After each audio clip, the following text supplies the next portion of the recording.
Welcome back to the most accurate podcast here at 4for4 Football. As always, I'm your host, John Daigle, for the Week 8 preview show with none other than friend in life, the man who is updating projections around the clock. And I know it's a tough week to do so since we have so many questionable tags, even as of Thursday afternoon.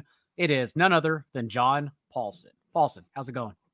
I'm doing well, John. How you doing? I feel like we are halfway, but we're not quite halfway. That's where I feel right now. I feel right in the middle of the season. And as you mentioned, lots of players coming in and out of practice. So it's like hard to keep track of who's going to play this week. Plus, we got everybody playing. So halfway through the fantasy, halfway through the fantasy season. But other than that, still over half of the season left. And I'm not sure who is even good. Maybe 4 teams are good. That's it. But we'll talk about that as we move along. And yes, to your point, every single team is playing this week. And that's why I want to get right into it, because there is a lot to discuss to go along with all those injuries. And before we do, remember, everything we touch on today can be seen in full. Projections, rankings, waiver wire column to get ahead of those pickups, DFS content as well at the end of the week with myself, TG Hernandez, every Friday at 6 p.m. Eastern, and all of our articles and player pools. All of it can be viewed using the promo code YouTube at 44.com for a hefty discount. Because even if your redraft leagues are in the toilet already, DFS is here through the playoffs. So we will get that money back for you the best we possibly can, whether it's with our plays or the betting sub between Ryan Noonan and Connor Allen. Let's get into it with Thursday Night Football between the Bucs and the Bills. And I think it's a sneaky shootout and a good spot for the Bucs because we've seen their last 2 games now without Matt Milano and Tre'Davious White. The Bills are not a defense you are afraid of, allowing over 9 yards per attempt through the air, over 6 yards per play on defense. Thus, I think Baker Mayfield is a sneaky streaming option if you need to go there in Superflex leagues. Probably not, since every team is on bye. But more importantly, I do have faith in Mike Evans and Chris Godwin in this passing game, and curious where you're ranking them this week. Yeah, Mayfield's matchup on paper, as you mentioned, things have happened so that the defense isn't quite as good. But on paper, AFPA wise, number 3 against quarterbacks. Interesting to see how he does. They can be run on the Bills, but can Rachaad White run the ball? Can the Bucs run the ball? But can Rachaad White run against them? Correct. But yeah, I have Evans pretty high. I'm at wide receiver 13. They're not a pass defense that scares you anymore. Godwin was a little dinged up. It looks like he's going to play, so that's good. With no teams on bye, with this many teams playing, he's not up where he would normally be in a normal season. This has been kind of a weird year for him. It's been really the Mike Evans show, and Godwin's just sort of a complimentary piece, which is unfortunate for his managers. But he's just sort of a 5 for 50, 6 for 60 type guy right now, not catching a lot of touchdowns. But I've got him at wide receiver 29 this week. He's in that Calvin Ridley, Deontay Johnson, Amari Cooper range as a solid wide receiver 3. He'll be out there a lot of snaps, but just not seeing the upside that we're seeing from Mike Evans right now from Chris Godwin. Speaking of the running back situation, how are you handling Rachaad White? Because we did see him. We've seen a couple of these backs now, actually. We know they're in timeshares, but in one-off situations, they'll separate. And that includes Rachaad White, who last week, even 19 of 23 running back touches. It doesn't matter on the ground for him, but the fact is he keeps seeing targets. And he's now had a double-digit target share in every game since week 2. And that's what's pretty much kept him propelled for fantasy. So how are you navigating this situation, given that I think Chase Edmonds may also be back this evening? Yeah, I wouldn't worry too much about Edmonds until we see him start to eat into Rachaad White's workload. White only has 1 touchdown on the year, which is the primary issue. There's a secondary issue, which is almost a primary issue, which is 3.2 yards per carry. Yes. So it really is the receptions that are keeping him alive. He's got at least 3 catches in 5 straight games. He had 6 last week. So in PPR formats, he's like a decent, volume type play. And this, as you mentioned, this is not a defense that scares us. The Bills are likely to score a lot of points this week, or tonight, and the Bucks are going to have to throw the ball to try to keep up. And White should be the primary beneficiary out of the backfield. He's been seeing 6, 3, 3, 3, 5 receptions in the last 5 weeks. On the other side of the ball, we did see a tad separation for James Cook. Not that you can run against the Bucks anyhow, but Cook, at least in their first game without Damien Harris, did see over 70% of the team's running back touches, his first time to do so since week 1. Until that point, it had been in timeshare, and I figured they would just lean further into a 50-50 timeshare with Latavius Murray, but that wasn't the case at all. Do you think that continues into this week, and where do you have Cook ranked for everyone? Yeah, that was a surprise, wasn't it, with Cook, seeing 16 of the 22 touches last week. It was just sort of an odd thing happening after the Damien Harris injury. We thought we would see maybe Latavius Murray in a 10 to 12 touch role. So I don't know if this is signifying some kind of sea change. Usually, last week does play a pretty big role in my, backfield shares and whatnot. So I'm projecting him for a bit more in terms of backfield share compared to Murray.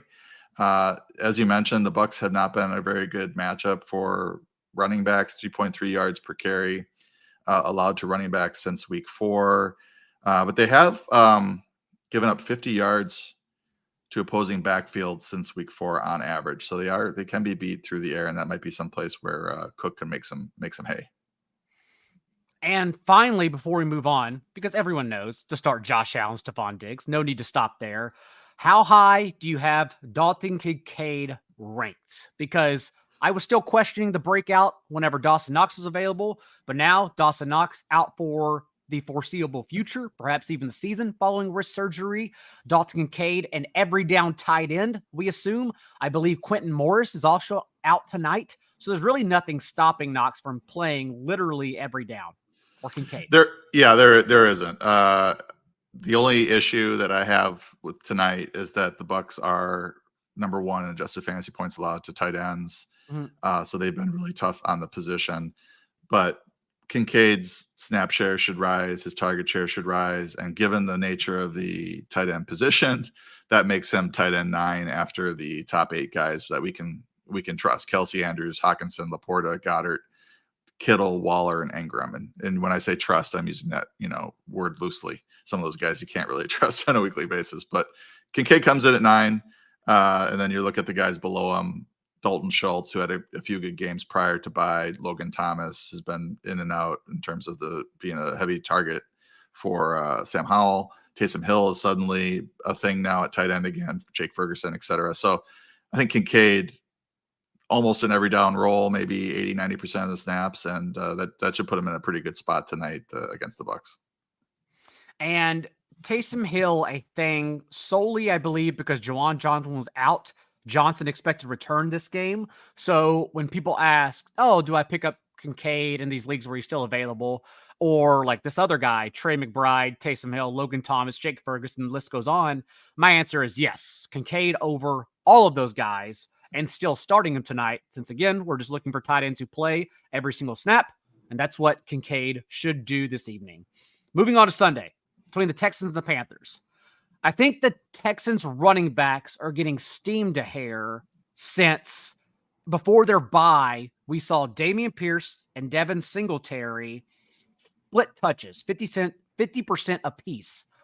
And on the surface, this Panthers defense looks acceptable against the run, but I believe they will be getting back both Frankie Louvu and Von Bell at box safety in this game. And so I question if the Texans running game is as safe as a lot of people assume. How are you ranking them coming out of the bye? And do you believe they will split touches as they showed the game prior? Yeah, and the game before that, it was just all Pierce, if I remember correctly. So they've been kind of all over the place with their running back usage. It's not consistent week to week. So I just sort of assume, Pierce is the better back, and he's going to see the lion's share but he's not going to see like every down. I don't have that kind of confidence where he's going to be every down type player. the matchup is good. You mentioned there might be getting a couple injury players back, which would help their defense, but they're 31st in adjusted fantasy points allowed to running backs. You're giving up 6 yards per carry to opposing backs since week 4. They're very susceptible. They have been very susceptible to this point. So I've got Pierce ranked as it's difficult with like guys like Rachaad White and Ramondre Stevenson, just guys that are struggling. Aaron Jones, not seeing the type of workload that we were hoping coming off of this injury. So I've got him at 21, Pierce. I think he's pretty safe for 15 to 17 touches. They probably will do a pretty run-heavy game plan if they have success early. And then I got Singletary down as a running back 46. That might be a little bit low. Maybe these two should be a little bit closer together, and you're thinking at Singletary is kind of a sneaky start in a pretty good matchup. But as you mentioned, those returning injury players might change the equation for the Panthers' rush defense. It also sounds like Robert Woods will not play in this game and will be getting Tank Dell back from concussion protocol. So we think that the target tree continues to be safe, even with Noah Brown thrown back into the mix from injured reserve since he returned before their bye. We think it's still safe with Nico Collins and Tank Dell. Nico Collins is the one in particular who I go to, if only because he's already shown us a ceiling. The Panthers also rank first in the league in zone coverage used, and Nico Collins is 14th in yards per route run, 2.7 yards against zone coverage. So a player I have complete trust in if you're weighing whether to start him or not this week. Any other fringe options here like Tank Dell, where would you slide him into with Woods ruled out? Yeah, he was ruled out. I just wanted to mention that was confirmed. So I moved Tank Dell up. John Mechie got some projections, and as you mentioned, Noah Brown as well, kind of in the mix. But I think the two guys that you could count on at receiver anyway are Nico and Tank Dell. Tank Dell is ranked as a wide receiver 3.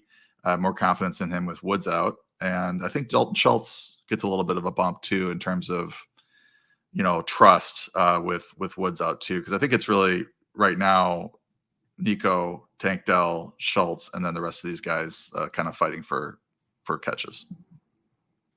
On the other side of the ball, between the Panthers running backs, Frank Reich came out on Monday and suggested that Miles Sanders, or that he was open to using a committee, basically riding the hot hand. The quote, believe it or not, got taken out of proportion a little bit. He didn't actually come out and say that he's going to use a committee every game, just toyed with the idea of it. But the fact is, I go back to the outlook before Chuba Hubbard got the start, and that was the fact that no one gets there if both players are involved, because this offense is not good enough to get 2 running backs there. That's why prior to Sanders being ruled out, Hubbard was the RB 46 in points per game. Sanders was just the RB 36 in points per game. No one could get there as an actual top 24 running back. So what are your thoughts on this backfield, and what is a relatively tough spot against the Texans? Yeah, I think the exact quote was, it's always going to be a little bit of a committee, which is, that's basically what's been happening. Hubbard's seen more touches than a typical RB2. So Reich didn't really make any news there other than to confirm that they're going to continue to do what they've been doing. Now, the one thing that might shift things is that Hubbard's been significantly better running the ball. 242 yards on 54 carries this year, 190 yards on 61 carries for Miles Sanders. They're pretty equitable in terms of number of catches, but Miles Sanders' targets are a lot higher. So Hubbard's better as a receiver as well. So I don't know if they come out of this thinking, okay, we need to have Hubbard more in the lead role. And Sanders, given that he's got the shoulder injury, but he was full yesterday, assume he's going to play. Maybe they shift things a little bit towards Hubbard. I have Hubbard slightly ahead of Sanders, but agree that it's really hard for either one of them to get there given what's currently happened. And I would give the odds to Hubbard since he's been more efficient. So I've got them at 31-32 or 30-31, both ranked as RB3s. You can use them in a pinch, but I wouldn't count on anything like we had, with Hubbard, with Sanders out. So, we knew that Hubbard was probably going to play a lot, and he did. He got a ton of touches last game. Adam Thielen coming out of the bye is also the wide receiver 6 and PPR points per game. Panthers change offensive coordinators to Thomas Brown, who comes from the Sean McVay coaching tree. Maybe we get a hair more 11 personnel. Maybe we get a faster scheme. But ideally, the Panthers are trying to make life easier for Bryce Young. Does that mean anything to you in this first game? Anyone to monitor? Because I tried to sort through it thinking, okay, maybe it's Jonathan Mingo for the post-bye rookie bump as a speculative addition. But other than that, since they gave Terrace Marshall permission to seek a trade before the trade deadline and Halloween next week, I just don't have faith in anyone outside of Thielen. No, Thielen's been the man. I've got him ranked 12 this week. I think he's been just money in the bank right now. And I do get questions, rest of the season, why is he ranked lower? And it's just an age injury thing. Like, you just can't count on him to play a full season. But right now he's red hot. And I don't know who else to utilize in this offense at this point. Like, I think Mingo, you could try to bet on the rookie thing. He is playing a lot of snaps. So you have that going for him, but there just isn't a whole lot else going on in this passing game other than Adam Thielen. We can't even count on Hayden Hurst or anybody really as receiver other than Thielen. And for everyone in dynasty leagues, just in case you're curious about what you can get for Adam Thielen, I would know from experience this week because I returned a 2024 second and third round pick and 2025 second round pick. 3 options for Adam Thielen for any team who's trying to win this year. And you're like me, and that team had no chance in hell of surviving this season. So that's your value right there. For the Rams and the Cowboys, it's a hard game for me to pinpoint because on one hand, Stafford has been an entirely different quarterback when he's been kept clean. 8 yards per attempt from a clean pocket, 10th in the league. And the Cowboys on the surface seem like a team that would then give him issues under duress. But their injuries are catching up. Trevon Diggs before the bye injured, and also they will now be without Leighton Vander Esch. So I don't know anymore if they're an above-average defense, honestly. Not only that, but the Rams did have success, at least on the ground, moving the ball between Darrell Henderson and Royce Freeman. So let's start there. How do you view those two backs in this game? Yeah, that was a funny one. We were all sitting there trying to parse, Sean McVay's press conference. Funny is one word for it. Yeah. And really the recommendation was to try to stay away until we had more clarity as to how the touches were going to shake out. And, right before game time, I think we had a pretty early word on Sunday that it was going to be Henderson and Freeman as the top 2 in some order, and Zach Evans backing them up. And then it was right before game time that Henderson was announced as the starter, which might not mean a whole lot. It might just be 51-49 type of split. But it turned out he ended up playing 57% of the snaps, 60% of the carries, 61% of the touches, ended up with 19 touches. Wasn't particularly efficient. Royce Freeman was actually better as a runner, 66 yards on 12 carries. Henderson, 61 yards on 18 carries. So that right there might shift things back towards Freeman a little bit. If McVay looks at that and says Royce Freeman ran better, let's give him a few extra carries, and we have a 50-50 timeshare. So I don't have a lot of confidence in either one of these guys. It's sort of a similar situation as to the Carolina Panthers, where if they're splitting, you can't really get there. The upside, I think, is that they did give Henderson 19 touches in his first game back off the street, so to say, so to speak. So if they are trying to build off of that, you could look at him as an 18-plus touch type guy. But I don't know that, his rushing yardage really justifies him staying in that role over Royce Freeman. Henderson also, apologies if you said this and I blanked out, all 3 of the team's running back carries inside the 10-yard line. So that's how, okay, good. That's how I view the situation, which is why I personally still have Henderson ranked over Freeman.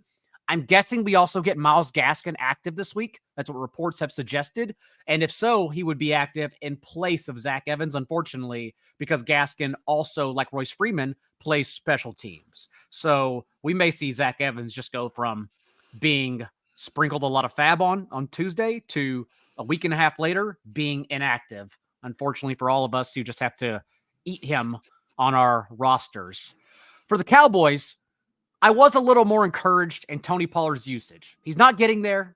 It could be because of the way they use him strictly under center.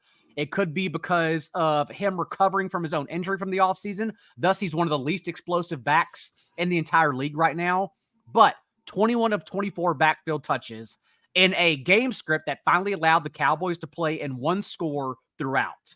And so that was encouraging, the fact that they didn't use Rico Dowdle at all, and finally a one-score game. So if we assume that's what's going to happen against this potent Rams offense, I again go back to Tony Pollard with the utmost faith and just hoping his touches get us there. Yeah, he's a volume-based play right now, and I think we kind of headed into the season thinking that he was, very talented. I think we probably are still on board with that, but just not seeing the rushing production that we saw last year on a per touch basis. He did get the 80 receiving yards in his last game. And this matchup is not particularly good. The Rams are giving up about 84 yards rushing to backfields per game, 21 yards receiving, 3.95 yards per carry. But it's not like this really stout rush defense either. So I think Pollard should have a solid game. Maybe he's feeling a little bit more refreshed and healthier now, and they can get the running game going a little bit. And for the Cowboys passing game, I think we only have faith in CeeDee Lamb now. Brandon Cooks gets there with a touchdown last week, but not something either he or Michael Gallup I'm looking to run out there specifically for this week with no buys. Yeah, I mean, I think it's a weird target tree, right? Gallup has popped his head up a few times. Cooks had a touchdown recently.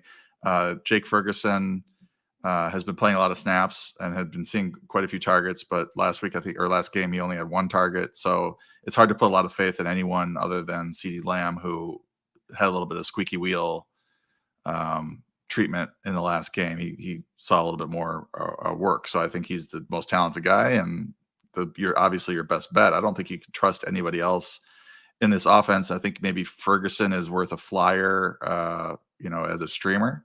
But other than that, I mean, wouldn't feel good about running Gallup or Cooks out there. I'm still on the fence whether Ferguson is going to break out or just not be used at all. I can't tell which one. Even last week, though, at least only his second game on over 80% of the routes. Again, it was a one score. So if you think this one is one score, I would imagine that Jake Ferguson is out there for nearly every snap again, which is encouraging, and then just hope for the best. Packers at the Vikings. And everyone wants to know, what's going on with Christian Watson? How can he not get there? And I would just tell you to watch Jordan Love play professional football, and you will see how Christian Watson does not get there. Because Jordan Love now is dead last in the league in completion rate, 24th in yards per attempt. He's completed just 37% of his passes, 10 yards downfield. Having said that, there's something fishy going on with this line. Because the Vikings, who are the significantly better team, playing better defense too, should be heavier favorites. But Vegas isn't budging from them being 1-point favorites at home. And I think even our projections are showing the Vikings defense, although they should be an amazing play against Jordan Love, are actually not grading out well. So something's going on here. And all I can point to, Paulson, is really Kirk Cousins' history against Green Bay, even going back to his most recent game last year. This is the Jair Alexander shuts down Justin Jefferson. Kirk Cousins essentially gets benched through three quarters. That was that game. And so that's all I have off the top of my head. But go ahead and talk about the Packers offense.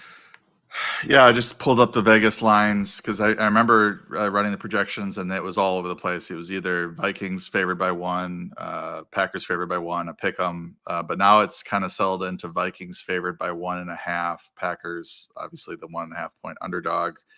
I don't know if the Vikings defense is playing well. They had a good game against a kind of a banged up 49ers defense at home. I still worry about Kirk Cousins on the road without Justin Jefferson. I think that's a slight concern for the offense. They are going to be very pass happy, even though they should be able to run the ball well on the Packers. The Packers are one of the worst rush defenses in the league. As you mentioned, Jordan Love not playing maybe as well as he did early in the season, and things are kind of crashing back to earth, and we have to kind of reset our expectations for this Packer passing game. He's had, had his full complement of weapons against the Broncos last week, and they scored 0 points coming out of the bye in the first half. Kind of turned things up in the second half, but didn't get there. Didn't get the win. So, I mean, I think all in all, we're okay with Kirk Cousins as a low end QB1 in a kind of a weird week at the QB position. We're great with Jordan Addison. Osborne's a desperation dart throw at this point. He's not doing as much as maybe we might have expected with Justin Jefferson out. Hockenson is rock solid. And then, really, other than that, I don't think we have a lot of confidence in any other player in this game. No, because again, going back to running backs being put in finicky situations, I think we see now that a couple weeks ago with Cam Akers was the outlier for Alexander Mattison when they leaned on him for the most touches, because even this past week, they split touches between the two. And Joe Buck even said on the broadcast that this team wants to use Cam Akers in the future, which usually means that in the players' coach meetings, like the coach tells them something they're not supposed to share on air. And so they try to share it in a way that hides what the coach actually said. So losing even more faith for Alexander Mattison. What are you doing with the Packers receivers, though? Christian Watson, we're expecting to play. Luke Musgrave, I'm not sure yet after he suffered that, what they called an ankle injury following his headhunting from Kareem Jackson. Yeah, Musgrave, I believe, was a DNP today with the ankle injury. So he's starting to look a little doubtful. He's at 22 right now in the rankings, but can't count on him. If he's out, you might see a couple of those tight end targets go to the receivers. It looks like Christian Watson is going to play, but, we don't have a ton of faith right now. He's ranked as a, high upside wide receiver 3 in that Tank Dell, Kedrick Bourne, Michael Pittman range for me right now. Dobbs is more of a wide receiver 4. He has a target around the goal line quite often. And then, Jaden Reed is just kind of, really desperation dart throw as wide receiver 5 or 6. So it's just this, I've just kind of lost confidence in Matt LaFleur sorting things out after this really terrible performance coming out of a bye. Like that was an opportunity to really right the ship in a get-right game against the Broncos, and 0 points in the first half. So just really discouraging if you're a Packer fan or a manager of one of these players that you're hoping can start for you. I don't think you can start. Everyone's in their own situation, but I don't think you can start Aaron Jones either. We just have zero amount of faith, like he's actually healthy, and that they will actually give him more usage. Even getting Emmanuel Wilson involved last week when Aaron Jones practiced all week. Yeah, I mean, I think he is now back. If he avoids injury, which I think he avoided, or a tweak. I mean, they're just so conservative with their injuries that if they bring somebody back now, they're on a snap count. And he looked pretty good in his touches, but that final drive, it was all AJ Dillon, and this is like a must. I mean, AJ Dillon had a good catch and run, but you need first downs on this final drive to get into field goal position, try to win the game, and you don't have Aaron Jones on the field, and it's really questionable in terms of, I guess, they're just sticking with their snap count for him. Does he continue to ramp up? I mean, I think LaFleur said in a press conference that they're hoping to give him more touches this week, but it's all depending on his health and how he feels. I've got him at 24 this week. He's more of a high upside RB, low end RB2. You could see him certainly turning in an RB 1 week, but he's not seeing, the 15 to 20 touches that we were hoping for when he was being drafted. DeAndre Swift, the only running back to exceed 65 rushing yards against the Packers all year, or against the Vikings all year. Vikings that are allowing 3.5 yards per carry on the ground as a stout run defense. Saints at the Colts. And the situation is great for both these offenses because both quarterbacks are so bad that they have to keep their foot on the gas throughout the game. Like Derek Carr now, over 300 yards in back-to-back games because he gets his team down. Also, 50-plus pass attempts in both of those games. Not only that, but we target offenses who play Shane Steichen and the Colts. Even in Gardner Minshew's 3 starts this year, the Colts are number 1 in most combined points per game, averaging a league-high 47 dropbacks, 75 plays per game, and 15 per week drives. They're not taking their foot off the gas, even though it's Minshew rather than Anthony Richardson in those starts. And for me, it's easiest to start Josh Downs, not only because he's coming off the bigger game with one more target than Michael Pittman, but also because Downs now, the last 2 weeks from Gardner Minshew in his starts, out-targeted Pittman 65 in the red zone, and the Saints have allowed the 8th most points per game to opposing slot receivers because they play such a high rate, a top 5 rate of man coverage, that Marshon Lattimore just stays on the boundary where Michael Pittman stays. So the slot is where we target them. I have the utmost faith in the world in Josh Downs this week. Yeah, I got him pretty close, Pittman and Downs. I do still have Pittman ahead, but you're looking at these matchups, and Alontae Taylor in the slot is definitely the matchup you want to attack if you're the Colts, while Pittman's going to be up against Marshon Lattimore and Paulson Adebo outside. So there is some concern there. Pittman has been the favorite target for Minshew, but as you mentioned, last couple weeks, I mean, obviously Downs had a great game last week, and he's been trending up as well. So agree with you there. In principle, I might move Downs ahead of Pittman. It's hard to make that switch at this point, but it's certainly, the logic is there, I should say. They formed their own little Dolphins poor man's target tree, at least, because it is Pittman from Minshew, who has a 28% target share, Downs, who has a 22%, and the next closest is Alec Pierce at 12%. No one else is involved. Like, the Colts running backs are a committee. The Colts running backs are being targeted at the 3rd highest rate now in this Indy offense. Last week, even coming off 40 combined touches between Taylor and Zach Moss, but they're doing it together. If Zach Moss, who was a DMP on Wednesday, is out, everyone knows the reaction. You go straight to Jonathan Taylor. That's easy. But for the most part, they're just cannibalizing one another, and everyone at least is enjoying it because you can flex both at this time. Yeah, I think Moss came back today. I think it's a lower leg injury. But 21 touches for Taylor, 18 or 19 for Moss. They split snaps exactly evenly, but this is trending Taylor's way. This may remain this way for a bit, but Taylor was the second fiddle 2 weeks ago, and now he's in a RB1 timeshare with Moss. I would think that, given all the money they spent on him, that if he's outplaying Moss, which he did last week, that he would eventually be getting into his sole RB1 role. But I don't think they're going to have 40 backfield touches every week. I mean, that's tough. So we'll see how long Moss stays viable as a flex play. I think Taylor is a good start this week, though. He looks like he's getting back to his self, and he looked energized and had over 100, almost 120 yards total and a touchdown, and they're being used as receivers, as you mentioned. Derek Carr is my favorite streaming option this week. As mentioned, we're going to get the volume. Colts also generating the league's 4th lowest pressure rate, so we're not worried about him being under duress too much. And because of that, I also want to go back to leaning on Chris Olave and, in deeper leagues, Rashid Shaheed. Both players I have immense amount of faith in. The Saints are quietly passing from 3 wide sets at the league's 5th highest rate. And outside of that 34-0 beatdown of the Patriots, Rashid Shaheed has been on the field for a route noted over 80% of dropbacks, and he's sustaining his target share. In 3 of those last 4 games, so the 3 he's been running routes in, he has a 15.4% target share to Chris Olave's 20.5%.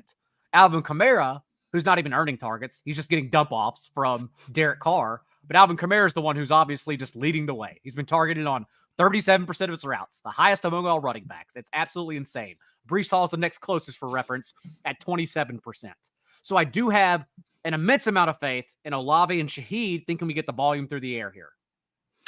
Yeah, and I think Michael Thomas is worth a look too as a floor play in PPR formats. He did get the touchdown last week, so all 3 of them I think are viable against the Colts. I'm not as high on Olave as the rest of the industry. We need to get you higher on Olave. I've got him at 20, and he did have the 15 target. No. He did have the 15. Bump him up, buddy. He did have the 15 targets. It just doesn't seem like the connection's there with Carr, but maybe this is the get right game. They are prayer yards. because Derek Carr is completing the sixth lowest. He's the sixth lowest on target rate on throws 10 yards downfield. But also Chris Olave, remember, just last year, 5th in yards per route run among all players in zone coverage. He saw 60% of his targets against zone coverage last season. And the Colts, as we know, the second highest rate of zone coverage. Gus Bradley basically doesn't come off cover 3. I would get much higher on Chris Olave. I'm going to force you into that decision. And also, again, I'm playing Rashid Shaheed too. I think it's a great spot for both. The Patriots at the Dolphins, question marks everywhere. Because starting with the Dolphins, Tyreek Hill back at practice on Thursday at least. So I'm assuming he plays. Jalen Waddle, limited practices after his back injury. He returned on Sunday night, but still dealing with that. Raheem Mostert dealing with an ankle injury. And then, of course, on the Patriots side of the ball, because Juju Smith-Schuster's been out the past 2 games, we've seen Kendrick Bourne be elevated with a 35% and 23% target share. So lots of moving pieces here, Paulson. I think if everyone's healthy, though, we know the pieces to play. Anything else anyone needs to know about like the Dolphins and Patriots offenses? Well, I think you have confidence in Hill for sure. You feel pretty good about Waddle, but not as great maybe as last year. Bourne, I think, is still being slept on. Whenever he sees 75-80% of the snaps, he seems to deliver. He'll have a quiet game here and there. But given all the injuries in that receiving core, he's been playing 90% of the snaps, and I think he should be out there, certainly in a game against the Dolphins, which, will be high scoring most likely. So from a passing game standpoint, that kind of sums it up. I don't think we have a whole lot of confidence in the tight ends in this game. Mostert seems fine. He's back, so he should be okay. I don't know what to expect out of Jeff Wilson in this second game back now. He didn't play a whole lot. Ahmed was ahead of him last week. So it's Mostert at running back.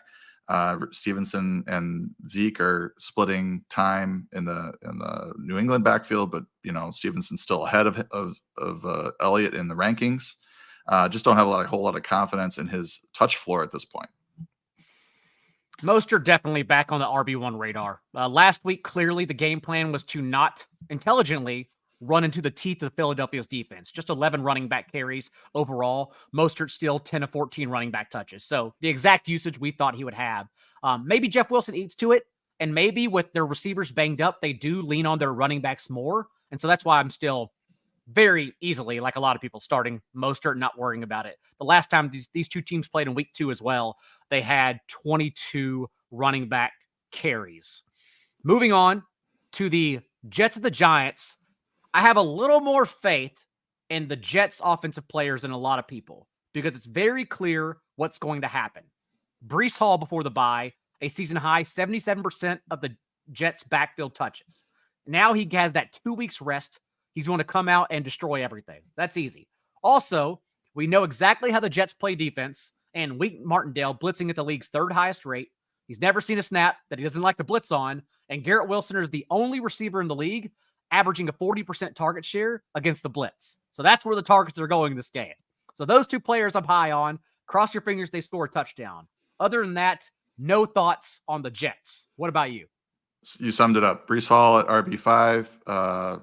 Feeling really confident about him rest of season. Garrett Wilson, high volume, low target quality receiver for the Jets in this game against the Giants, who are 13th in adjusted fantasy points allowed to receivers. Not a big concern about this matchup. On the other side of the ball, the Giants have been much more potent in softer spots, albeit against the Bills defense, we've already said, is not the same unit they were given all the injuries, and Commanders, who everyone gets there against. Tyrod Taylor, even the QB6 on the week, 8 plays of 20 yards for the Giants last week, because that's how bad the Commanders defense is. But Tyrod Taylor has still moved the ball so much better than Daniel Jones, who just cowered under pressure. So I have a little bit of faith in the Giants passing game. The Jets return from their bye, I'm assuming, a lot healthier in their secondary, which could shut them down entirely. But if you're desperate for a flex play, I think Jalen Hyatt would be the option here. Now in his last 2 games, because he's been in the Giants 3 wide sets. Before that, he was just a bench player. He leads the league with 67% of his targets 20 yards downfield. So like a thin flex option for 12 and 14 team leagues if you need to get there because he at least offers a ceiling. Any other thoughts on the Giants offense? No, yeah. I mean, I think Saquon, don't be afraid to use him. The Jets did do a good job on DeAndre Swift, 10 carries for 18 yards, but since week 4, they've given up 4.7 yards per carry to opposing running backs, 65 yards receiving on average to opposing backfield since week 4. So Barkley can get there a number of ways this week. I don't share your confidence in the passing game of the Giants. I don't know if I would call it confidence. It sounded like a tepid confidence, but I was trying to find a flex play if you need to. Yeah. Yeah. The Jets are number 1 in adjusted fantasy points allowed to receivers. Waller seems like the big winner here from the Tyrod Taylor change at this point. Waller, the past 3 games, 29.6% target share, back in our lives is the tight end 5 in points per game. Utmost confidence in starting him. For the Steelers and the Jaguars, everyone wants to know what's happening to Calvin Ridley, and it's genuinely just because, as we talked about last week, they don't even look at him when the other defense plays man coverage. Only 6 targets all year against man coverage, and it's basically because he's being used as a downfield decoy outside the numbers, the hardest targets to catch, the most 50-50 balls headed his way. And I'm concerned it's the same thing because the Saints play man coverage at a significantly higher rate, which is why we expected Ridley to finish much further behind Christian Kirk. 57% of their defensive snaps last week against the Jaguars. The Steelers play the 9th most man coverage, not to that 57% extent, but still on a third of their defensive snaps. So if Trevor Lawrence is yet again not going to look Calvin Ridley's way, then maybe it's another just Christian Kirk only game. What is your thoughts on the Jags passing attack? Yeah, this is a weird one too. I reached out to Matt Harmon about Ridley. Like, he's a really good route runner. Why is he not being targeted versus man? He just thought it was a small sample size situation. But as far as the trends that we're seeing, it makes sense. But I think you laid it out pretty well in that the Steelers are not as man heavy as the Saints were. So there's a chance for Ridley, kind of a bounce back game, a solid game from him. But I have Kirk well ahead of him this week. I have Kirk at 15, Ridley at 28 this week with all these players available since there's nobody on bye. It's probably the biggest disparity. It has to be this season in terms between these two receivers is just the way the trends are heading, given the splits that you mentioned. Everyone knows to start Travis Etienne since he leads the league in touches per game, literally gets every single role you could imagine. On the other side of the ball, though, I did think Najee Harris pulled the wool over our eyes. A touchdown gets him there.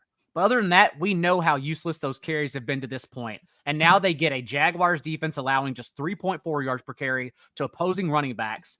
Even Alvin Kamara, I know this from experience because I had his under rushing yards tied everywhere, and he only got there over 45 rushing yards because he had a 15-yard carry inside the 2-minute drill during garbage time and with a delayed handoff. So otherwise, he also wouldn't have got there against this Jags front 7. So I still have very little faith in Najee Harris getting there, especially with no teams on bye.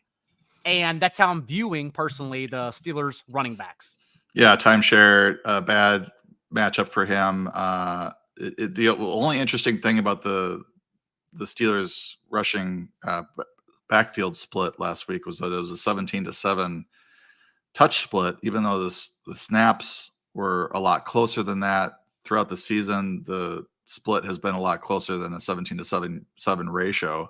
So I don't know if they're trying. Maybe Harris did have a bit of success last week, and that's why they started feeding him at 14 carries, 50-something yards. So I don't think he'll have that sort of success this week against the Jaguars. This will probably be a pass happy offense, I think, against the pass funnel Jaguars this week. For the Falcons at the Titans, there's really not much to say because we're going to get Will Levis starting, Malik Willis, as they have suggested, mixing in a hell quarterback committee, and then what the Titans want to do, run the ball with Derrick Henry ahead of the trade deadline, you can't do against the Falcons allowing 3.7 yards per carry to opposing running backs. So I would imagine it's basically a Falcons defensive game. You can start Drake London. Other than that, any thoughts on the backfield after Arthur Smith did not report Bijan Robinson's headache before the game? What is your, I'm just curious on your take on Arthur Smith's press conference, mentioning fantasy football in a disparaging way, basically condescending to the reporter about a valid question about Bijan's status last week. I've always had an issue whenever football people, and this goes, some reporters do this too, when people who discuss football, analyze football, use the term fantasy football as a way to like put themselves on a pedestal to like bash football, thinking fantasy football is below them. Whenever like I'm in both streets, I'm betting, I'm playing DFS, I'm understanding coverages, and I'm understanding football in order to help myself and everyone else get better at fantasy football. So one, to think you're above that is insane, because I feel like you need to understand both. Even there's this clip surfacing on social media where Chargers rookie runs over to Travis Kelce after that game this week, and he just tells him how much he admires him. But really, he asks him, any advice you have for a rookie? And Travis Kelce says, the one thing I can say is understand the other side of the ball as much as you do your own position. And like, that's what we're trying to do. Like, we're trying to understand real football because it makes us better at fantasy football. Not only that, but I also don't care. Sorry to go on this soliloquy. I also don't care about Arthur Smith, like, not using his players, because our job is also to not put players that we want to be in those positions. Our job is to say, hey, Arthur Smith doesn't use Kyle Pitts, right? Like this past week, even Mike Clay at ESPN noted Arthur Smith used Kyle Pitts as their starting slot wide receiver, and that's terrible for football because he then plays against cornerbacks when you should be using this first-round player you drafted as a unicorn athlete against opposing linebackers. That's just logical football. That makes your team better. So I don't care about that because it's our job to tell everyone that's what they're doing. But it is organizational malpractice. Like, you should be fired for at your job if you use 3 first-round players in their worst ways possible on the field. You don't need someone who works in fantasy football to tell you you're bad at your job doing that. So that's kind of how I view it. I think he's a dunce. Yeah, I think I saw somebody tweet, I can't remember who, I'd love to give him credit, but when you realize and you learn that he's the son of a billionaire, it probably hasn't had to work too hard. I mean, to get to the NFL level, you do have to work really hard, but he's had every opportunity to develop. Just when you get the entitled, kind of condescending attitude off of him, and you understand that he grew up extremely rich, it explains a lot. Like, he doesn't have to answer. He doesn't feel like he should or have to answer to anybody. He feels like the press is below him.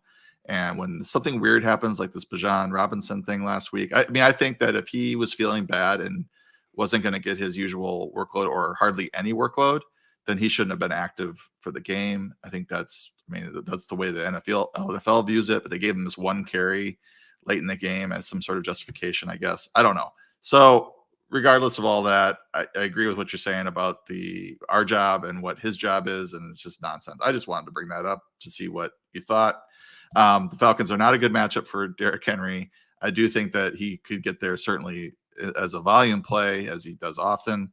He also is very good in the passing game when he does catch passes. If they do target him, they did give up 60-something yards to Rachaad White last game. The Falcons did. So I still think Henry is certainly very startable. And you mentioned the trade possibilities that could be featuring him for a trade to show that he still has it. So, with this quarterback change, you don't want to play any of these Titans pass catchers. Like, avoid it. Even Hopkins, like, I wouldn't trust him. I would only use him if be forced to, but you definitely aren't looking to, for sure. Yeah, you don't want to. He's a wide receiver 3-4 or wide receiver 4, I think, for me this week, and I would not want to play him, even though he's most likely going to lead this team in targets. Will Levis, for example, recorded an FBS high 24% sack rate on third down last year and averaged an interception for every 26.5 attempts. It's just absolutely pitiful. And that's why he wasn't a good prospect, and he slipped for it. The NFL made him pay for it. Yeah, and if you're looking to stream a defense, the Falcons defense is live streamer this week. They were number 1 on the waiver wire last week understanding we were getting ahead of either Malik Willis or Will Levis. That's how we play the game. For the Titans, though, I still have faith. You've talked about the running backs, what you're doing with them. I still have faith in Drake London. That's the one guy I keep coming back to here, just because now his 5.5% target share is, again, just so far in the past. He's been over 23% of the team's targets in each of his last 4 games and 5 of his last 6. And the Titans are top 5 in fantasy points allowed to opposing boundary receivers where he runs his route. So definitely just going to keep going back to him. For the Eagles at the Commanders, we've already seen this matchup in week 2, and everyone has questions about the team's target tree because since week 3, whenever Jalen Hurts and A.J. Brown got into that screaming match over whatever it was, doesn't matter. Since that time, A.J. Brown has seen 34.5% of the team's targets. Devonta Smith has been the next closest as a barely flexible player at 19.5% of their targets. But we can look and say, at least in this game, this was Devonta Smith's highest finish of the year as a wide receiver 10. And the last time, actually, he's finished as a top 36 wide receiver. So, yes, A.J. Brown, an amazing player, offensive player of the year candidate. But I also have a lot of confidence in Devonta Smith in this matchup. Interesting. I was playing with Devonta's, and you look at his target share and his, just basically stat shares. And if he just went with that, he'd be ranked as a low-end wide receiver 3 this week. Yeah. But the matchup is fantastic. Outside receivers do very well against the Commanders. The only thing that gives you pause is that you have A.J. Brown with 5 straight 125-yard games. Has anybody ever done that before? No, it's literally the first time. It's incredible. His production over the last 5 weeks since the game against Minnesota, 4 for 29. So I'm hoping for a breakout game against Devonta. I'm actually starting in both in my home league. I do not have utmost confidence in Devonta Smith. It's more of a start and hope and bet on talent in a game that should be Jalen Hurts should be able to do what he wants to the air against the Commanders. On the other side of the ball, too, we've seen a separation begin to happen with Terry McLaurin. Last 2 weeks, 52% and 25% target share. Curtis Samuel, banged up, may play in this game, but ultimately, I think who we're playing is Terry McLaurin and losing faith in this team's backfield since now they're getting Chris Rodriguez involved out of nowhere. Rodriguez, who has out-touched Antonio Gibson even 11-8 over the past 2 games. Yeah, Brian Robinson is a strong sit this week. I just don't have confidence that the touch share will be there. And then obviously it's a really bad matchup against the very good Eagles rush defense. You mentioned Terry McLaurin last game against Philly, 8 for 86 on 10 targets. He's seen 10, 5, 11, and 9 targets the last 4 games and seems to be, he's also kind of due for a touchdown. He had the 1 touchdown back in week 2. So, he, with 86, 80, 49, 81, and 90 yards in the last 4 games, he's certainly a player that's trending up. Feeling pretty good about him as your wide receiver 2, wide receiver 1 in some formats, depending on how you built your roster. But this is going to be a pass-heavy attack, I would think, from Sam Howell and the Commanders. They're just not going to be able to run very well, have to throw the ball, probably will fall behind in this game. So, confidence in the Washington passing attack getting there, at least in garbage time. The Browns at the Seahawks, and my view off the top of the Browns backfield is a lot like how I mentioned the Lions backfield being last week, is that if we got a full practice from Jahmyr Gibbs, and we did on Friday, I did not think Craig Reynolds would matter at all. I view it the same with Kareem Hunt. If he gets a full practice by Friday, I don't think they want to use Pierre Strong, who's a special teamer. Even with Kareem Hunt being a game-time decision, true game-time decision last week, Jerome Ford was used in cash games on DFS because everyone knew Kareem Hunt would not be used. They still took him off the bench and used him on the goal line because they don't trust Pierre Strong once Jerome Ford got injured in the second half. So that's the way I'm viewing it. But if Kareem Hunt is limited still throughout the week, maybe it is probably a timeshare and it's him and Strong splitting touches instead. Yeah, I agree with that assessment. I think the injury to Hunt really played into Strong's 8 touches, after Ford went out. I don't think all 8 were after he went out, but a good portion of them were. If Hunt is healthier, I don't know if I would treat him in a Jahmyr Gibbs last week type role where he's seeing 80% of the touches or something like that. But I would think a 65-35 type split is probably more likely for Hunt and Strong if Hunt is full by Friday. Any changes I need to be aware of for the Seahawks wide receivers in your rankings? Because it sounds like we're getting DK Metcalf back, and the theory about picking up Jackson Smith and Jigba and playing him was based on Metcalf playing. So it was easy to slide in once Metcalf was out. But against this Browns defense, I think, is our concern. Yeah, we've got a smaller passing pie because they're facing a very good defense in the Browns. Jackson Smith and Jigba helped me hit a $2,400 day at Yahoo last week, which I was very happy to do. Yes, I'm now independently wealthy. I'm just doing this for fun.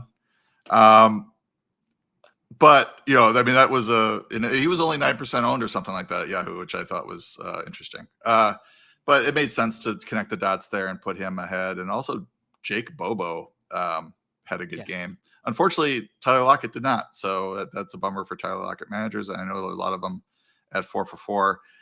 To answer your question, you kind of go back to the same target tree with DK back if he's fully healthy.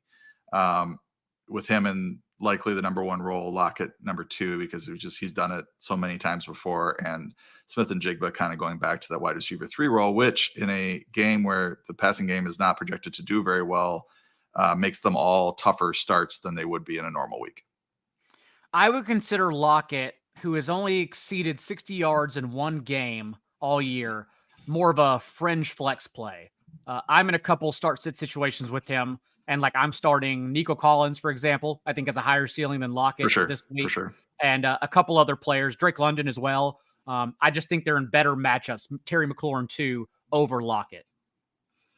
Yeah, the nice thing about Lockett is that he does have these weird blow-up games. So that if you do start him, he does it in weird spots too. So just know that if you are starting Lockett, you do have that 2 touchdown upside like he had in that game against Detroit at probably 1 week for people.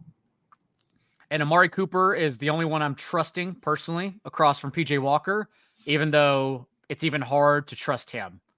David Njoku did pop with, his season high rate of routes last week, but I just don't know if we can depend on PJ Walker targets. David Njoku's 2 best games now have come from Dorian Thompson-Robinson and PJ Walker last week. I think you can look at Njoku as a tight end 2 streamer in a spot where he's likely the number 2, number 3 option in this passing game. Certainly Cooper, the number 1 option and your best bet against Seattle. I would start Kincaid and Trey McBride over Njoku. And speaking of Trey McBride, Ravens at the Cardinals. Ravens offense, you know where the ball's going. You know they're going to destroy the Cardinals in this spot. But for the Cardinals, talk about Marquise Brown and Trey McBride and where you have them ranked. Because the issue is that we've just lost Josh Dobbs the last 3 games now. Back into a pumpkin. Kyler Murray, a week, I'm guessing 2 weeks away. I don't think they want to return him on the road in week 9 against Cleveland. So I'm assuming he'll start at home in week 10. Could be wrong. But either way, we're close to getting Kyler Murray back. But your amount of confidence in Marquise Brown and Trey McBride in this matchup?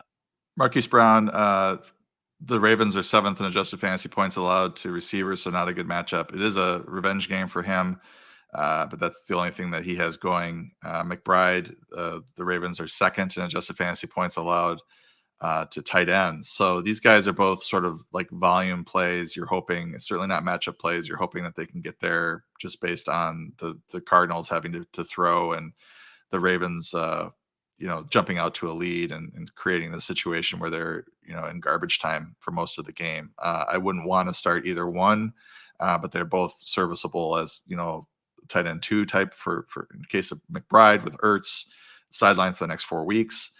He was already trending up prior to this, thing with Ertz popping up. So I would think McBride would be an almost every down player for the Cardinals. And then Brown is more of a wide receiver 3-4 type for me this week against his old team.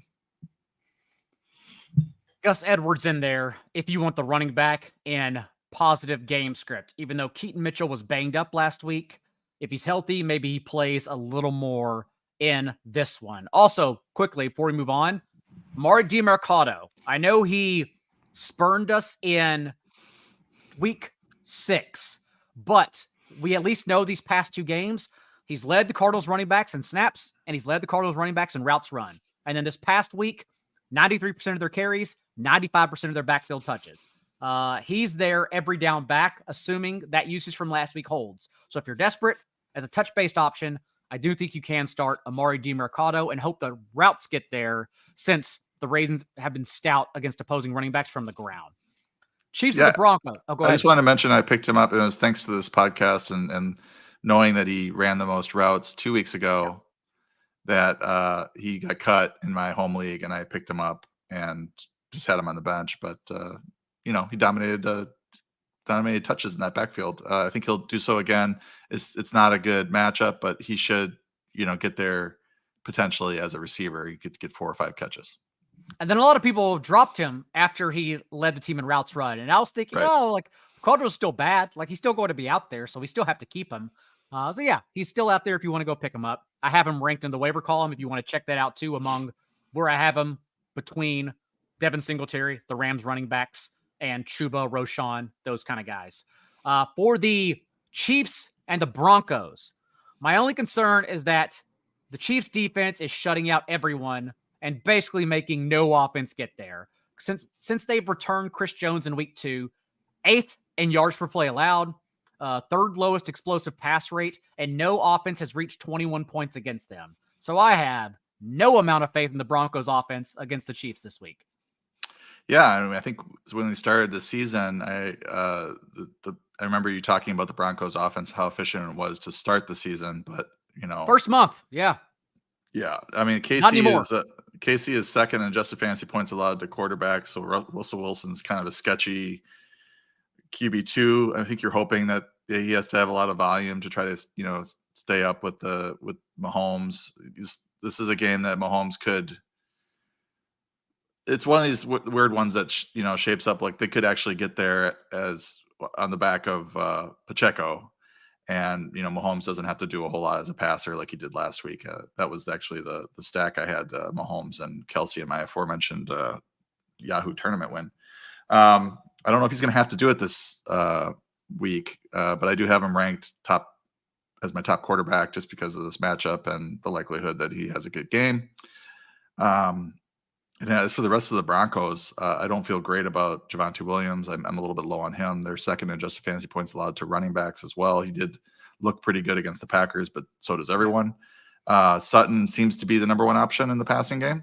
So the most confidence in him, but I don't have a ton of confidence in him. The Chiefs are 5th against receivers. So it's just the Chiefs across the board are playing really good defense.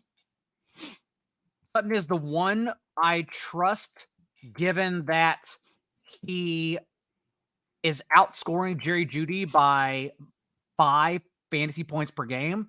A lot on touchdowns, but other than that, Javonte Williams, as you mentioned, not necessarily someone you are trusting in this matchup, but at least last week, a season-high 18 touches, 62% of their backfield touches. Samaje Perine has basically been an afterthought now in back-to-back games as they've tried to eliminate him outside of when they're trailing heavily.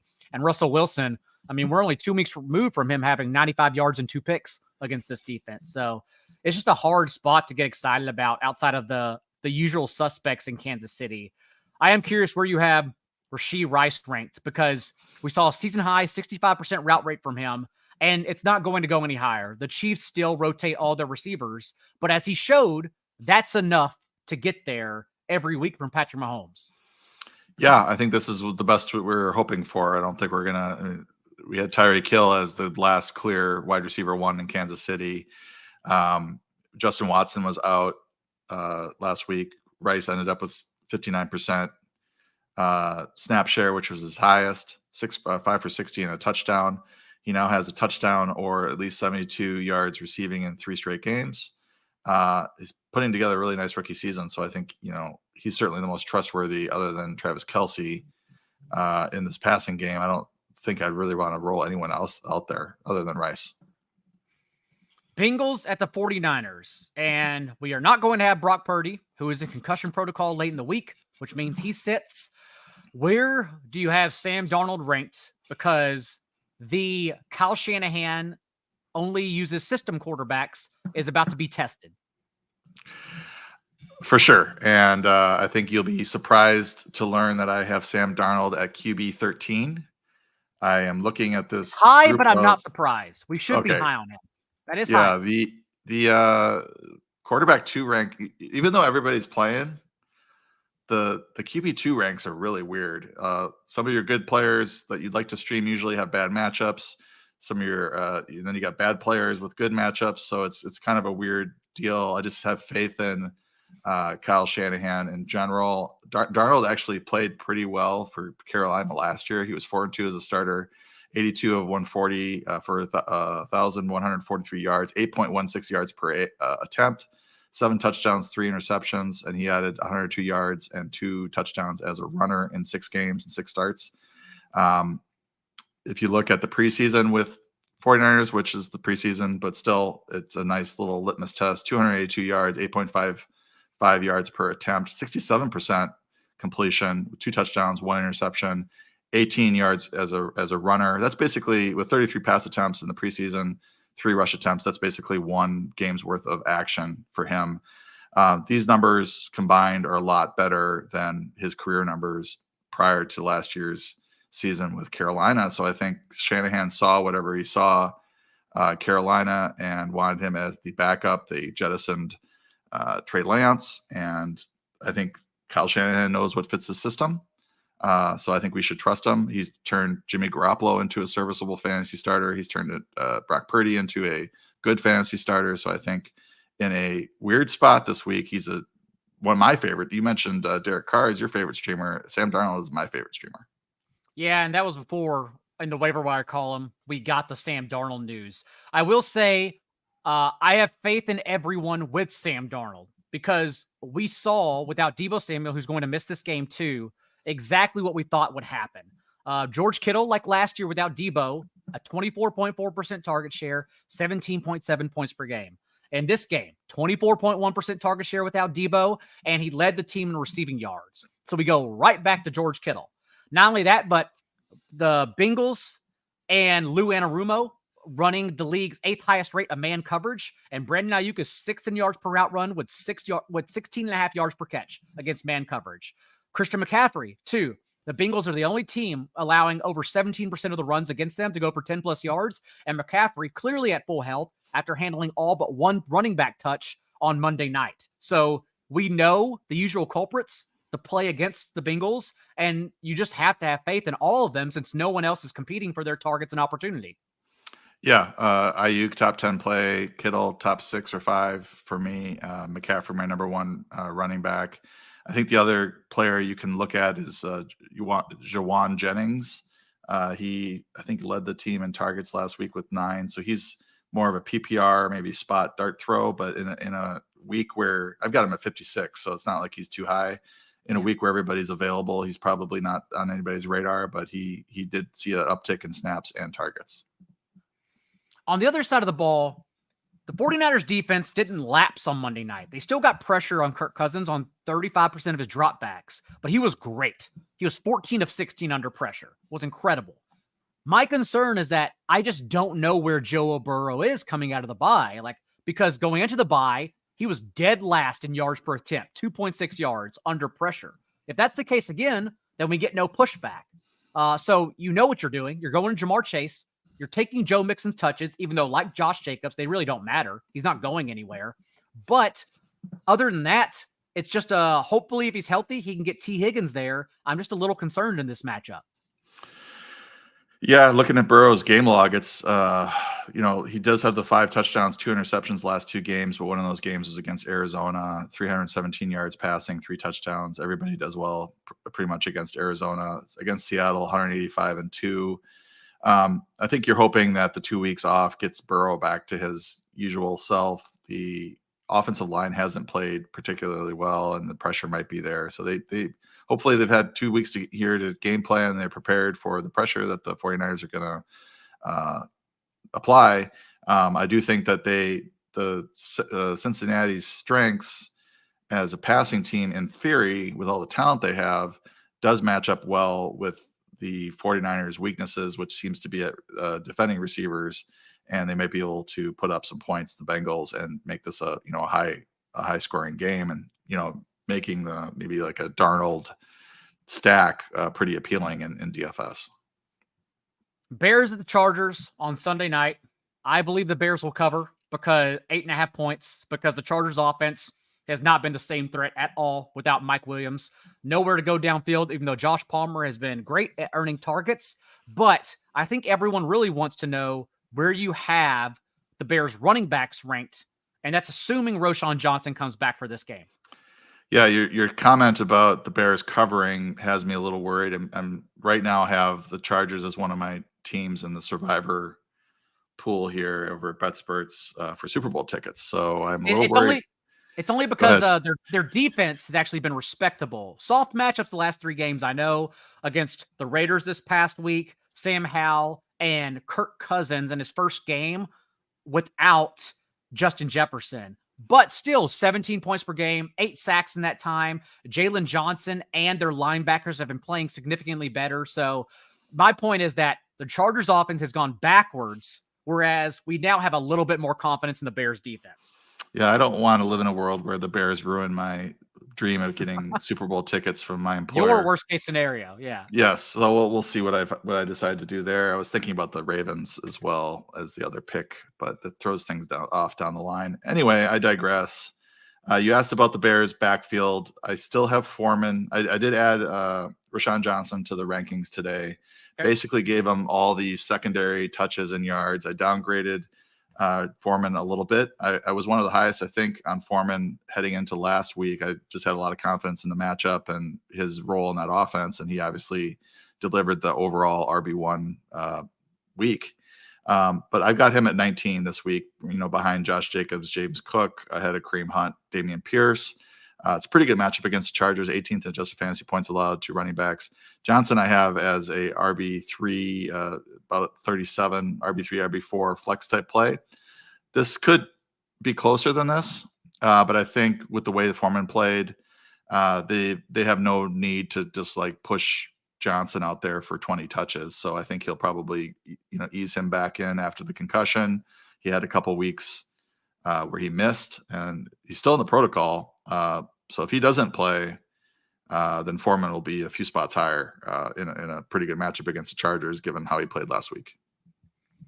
And I know everyone was probably frustrated with Josh Kelly's 49-yard touchdown run getting involved for a handful of touches behind Austin Eckler, but we are going back to Eckler in this spot because the Bears have had a great run defense all year long, but where they keep ceding fantasy points is to opposing running backs. 9.9 yards per catch, and opposing backfields are averaging 5.5 catches per game against them. So that's Eckler's calling card, not Josh Kelly's. So we're definitely believing in that. Other than that, though, really the only splits we've seen from Tyson Bagent, who wasn't even running a real NFL offense, 2.6 yard depth of target. They just weren't asking him to do anything and instead leaned on the league's second highest run play rate from neutral game script. Having said that, Cole Kmet has still gone away entirely. DJ Moore is surviving because he's seeing those scheme targets. What about Cole Kmet, though, for you in the rankings? Yeah, I don't like him, especially in a week where we've got everybody playing. There's got to be better options. I'd rather play McBride or Njoku, Jonnu Smith, Gerald Everett, Michael Mayer over Kmet, just given I don't think Kmet has seen a single target from Bagent yet in a game and a half or whatever. So I don't trust him at all. I mean, I have him ranked at 20, but even that seems like, a bit of a stretch given some of these other options. Tyler Conklin, Hunter Henry. I think I'd rather run those guys out there. And finally, on Monday night, don't watch it because the Lions are going to win by 8.5 points per my bets. That is the Raiders playing the Lions. And pretty much what we thought would happen happened. And that the Lions, we talked about it last week. Over the last month, they hadn't played NFL competition. And then they played the Ravens, who are a Super Bowl contender, and their defense just cannot stop anyone. But now you get this Raiders offense that we have zero respect for. We don't even know if Garoppolo will play following his injury.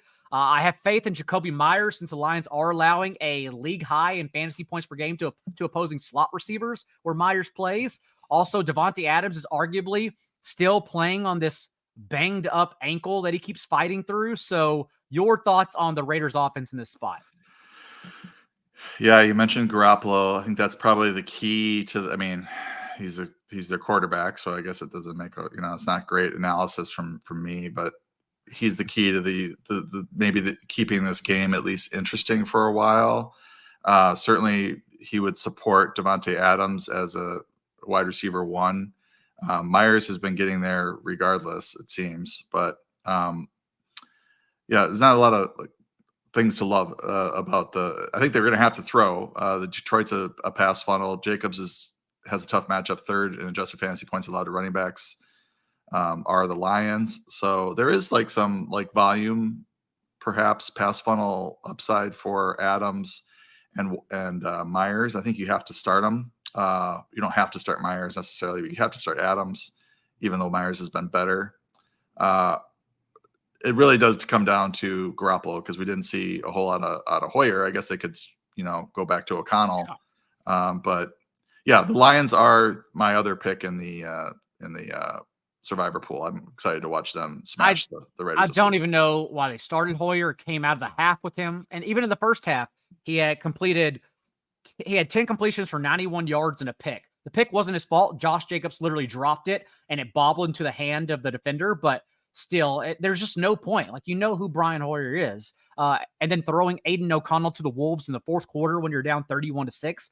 Nothing the Raiders do makes sense. Josh McDaniels will probably be the first coach fired unless the Chargers keep rattling off losses. Then we have to be on the lookout for Brandon Staley too. But other than that, no, there's just nothing here. I only look to the Lions side because we know who's going to get the ball.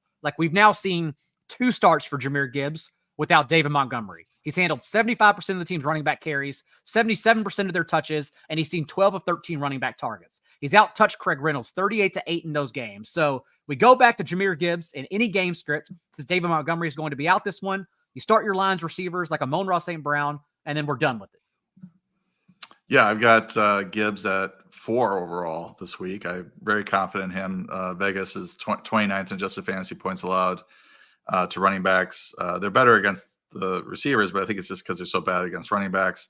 St. Brown is a really good play. Laporte is a really good play. Jared Goff's a great play at home. We've talked about his home away splits. This is another good matchup against a bad defense. I think you got to start Goff this week unless you are sitting on one of the top 6 quarterbacks. Jameson Williams too, to wrap this up, encouraged by his usage. Actually, I understand that 0 catches on 6 targets, but a season high 44% route rate, and he was targeted on 6 of 26 routes. That's amazing usage. And now Marvin Jones, hopefully everything's going to be fine at home, but Marvin Jones left the team for personal reasons. So we think Jameson Williams has a much clearer path now to get there after Detroit's bye in a couple weeks. So would definitely keep Jameson Williams on your radar. Not that I'm starting him this game, but keeping him on the radar for after their bye so they have 2 more weeks to work him in as a full-time player. Paulson, with that, every game has been covered. Lots of question marks still out there for everyone. Any other thoughts before we get out of here? Nope. Just check out Sneaky Starts. And if you have a start sit question, hit me up in the Discord chat this afternoon at 2 o'clock Pacific, 5 o'clock Eastern. I will also answer start sit questions in the Discord, not on Twitter, because that's crazy. Imagine going on there. And DFS show, remember, tomorrow, Friday, 6 p.m. Eastern, myself, TJ Hernandez, and Pat Corrine, which I still feel like, unlike Arthur Smith, you can learn a lot from about your start-sit matchups just by listening to how we analyze DFS matchups. Until then, good luck to everyone. Week 8, get that win, and remember, be a little bit kinder than what's required. We'll see you next time.